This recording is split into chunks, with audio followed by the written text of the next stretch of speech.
Are you tired of your YouTube videos not getting any views? Well, consider TubeBuddy. I've used TubeBuddy for years to scale up my YouTube channel. Now we're sitting over 200,000 subscribers. TubeBuddy is a browser extension that offers a ton of built-in productivity and time-saving services to take your channel to the next level. Use my link in the description to get started with TubeBuddy and level up your channel faster. We working.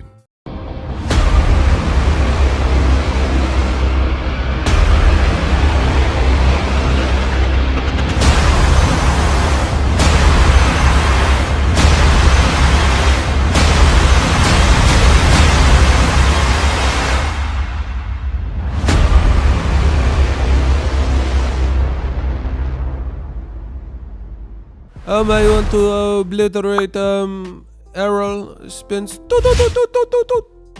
Team Manny Pacquiao says that Errol Spence Jr. will get 2-2-2'd and obliterated because Errol Spence is not the same since his accident. We're going to talk about that on purpose. This ain't accident.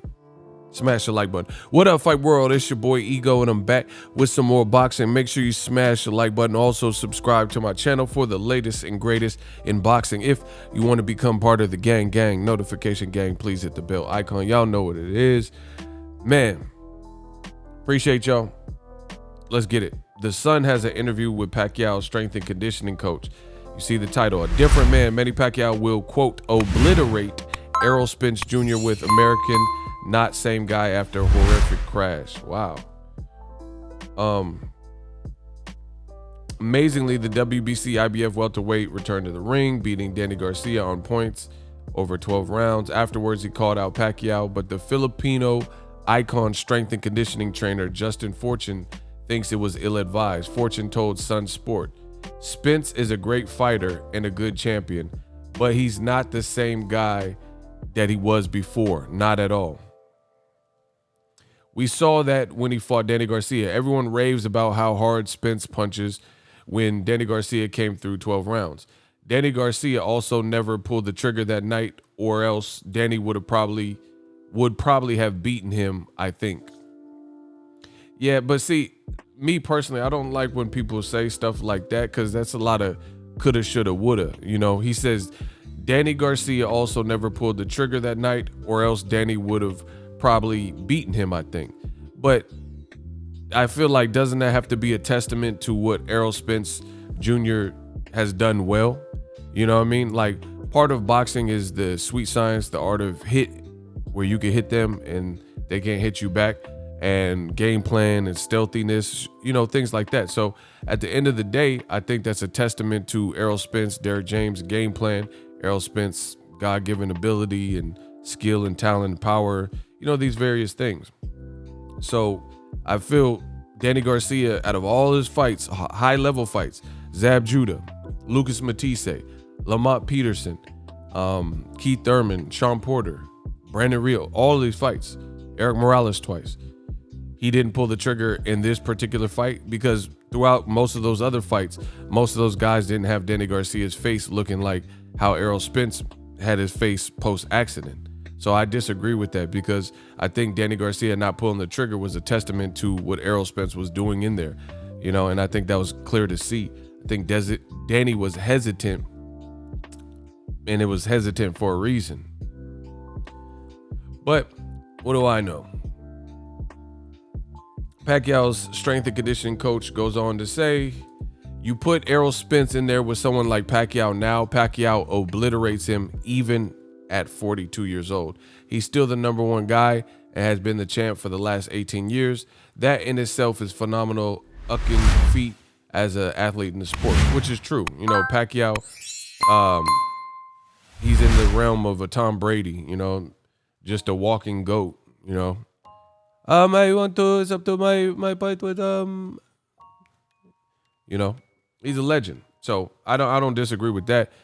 Anybody who's competing at this level, at Pacquiao's age, Tom Brady's age and stuff, years of experience, years of learning and, you know, influence on their respective sports and stuff like that. So salute to him for that. But I don't think that Errol Spence would get obliterated. So I disagree with most of what Justin Fortune said in this particular interview.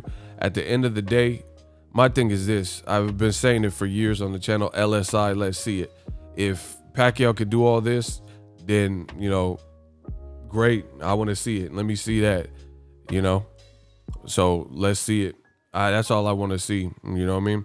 And the only thing is sometimes when the coaches, the strength and conditioning trainers, and, you know, Freddie Roach or different guys say this and that, it makes you want to see the fight, but it sucks because the politics that happened. Is Pacquiao going to fight Errol Spence next? Because if we don't get to see Errol Spence get obliterated by Pacquiao, then what's it all worth?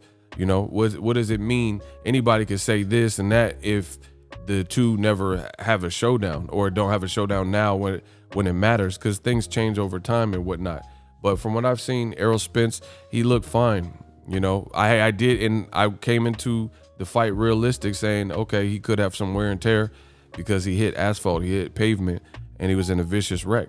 But I was actually pleasantly surprised that he looked good. Like, he didn't look like he had like much ring rust. I guess the only downside I would say with Errol Spence is typically he got an engine where he doesn't get as tired unless he's in like a Sean Porter type of fight.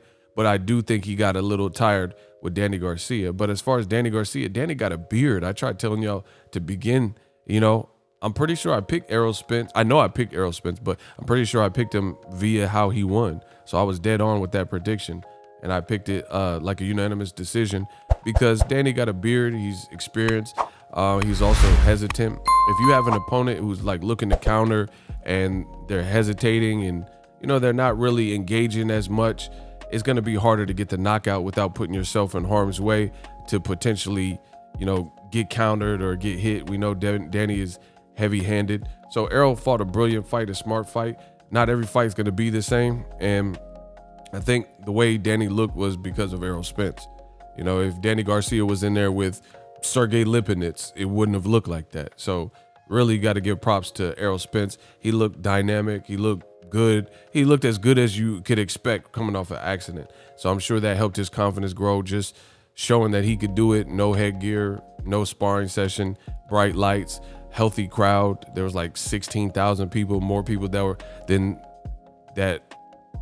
more people at Errol's fight than there were at Canelo's fight in the same month, both in Texas. So Errol Spence, you know, he's the man. And, you know, like I said, all this obliteration talk and stuff, show me that. Put Pacquiao in there with him. So realistically, I don't think Pacquiao's fighting Spence next. I don't know. But it seems more so like maybe even a Mikey Garcia would get the fight.